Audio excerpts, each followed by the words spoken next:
Shalom, Roma 8:1 berkata, demikianlah sekarang tidak ada penghukuman bagi mereka yang ada di dalam Kristus Yesus.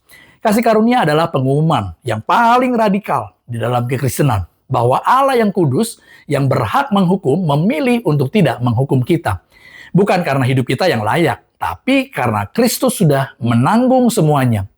Inilah kabar yang memerdekakan, yang seharusnya mengubah cara kita melihat diri, hidup, dan masa depan. Tapi masih banyak orang Kristen yang tetap hidup seperti orang bersalah yang menunggu hukuman. Mereka melayani Tuhan loh, berdoa, bahkan menyembah. Tetapi di dalam hati mereka tetap ada rasa, Tuhan pasti marah sama aku. Tuhan pasti kecewa, hidupku pasti lagi dihukum sama Tuhan. Mereka percaya kepada Yesus, tetapi tidak pernah hidup dalam damai yang Yesus berikan. Nah, kenapa hal ini bisa terjadi? Karena kita sering membawa pola lama dalam relasi manusia ke dalam relasi dengan Tuhan. Kita terbiasa dengan cinta yang bersyarat, penerimaan yang tergantung pada performa, dan penghargaan yang tergantung pada prestasi.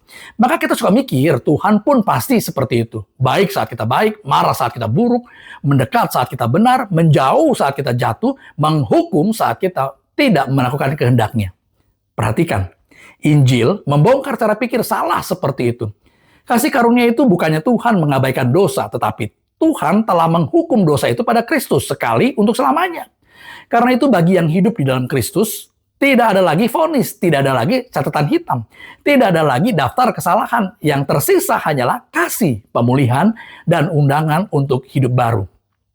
Bayangkan seorang tahanan yang sudah resmi dibebaskan oleh keputusan pengadilan tertinggi, tetapi masih tetap hidup seperti orang yang bersalah, takut, sembunyi, dan tidak pernah berani melangkah. Itulah banyak orang Kristen hari ini. Mereka sudah bebas, sudah tidak dibawa penghukuman, tetapi hidupnya masih dibayangi masa lalu. Dan inilah berita baik Injil. Kristus tidak hanya menanggung hukuman kita, ia juga memberikan kebenarannya kepada kita. Kita diterima bukan karena kita sempurna, tetapi karena darahnya sempurna. Karena itu setiap kali kita jatuh atau melakukan kesalahan, kita tidak datang kepada Tuhan sebagai terdakwa, tetapi sebagai anak yang pulang kepada Bapa. Dan kasih karunia yang sejati tidak membuat kita santai dalam dosa. Sebaliknya, kasih karunia memberi kita kekuatan untuk bangkit, berubah, dan berjalan dalam kekudusan.